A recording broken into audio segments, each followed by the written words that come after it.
Welcome back to the Handwriting OT. Today we are going to learn capital D using the Handwriting Without Tears chalkboard, chalk, sponge, and paper towel.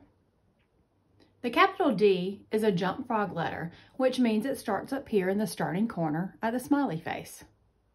So we always want to make sure we start up here first. The D has one big line and a curve. So let's get started.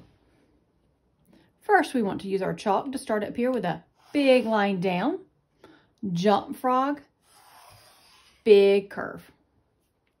Next, we'll trace it with our little wet sponge, big line down, jump frog, big curve.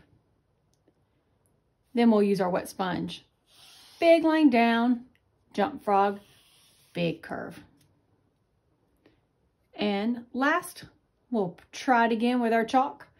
Big line down, jump frog, big curve.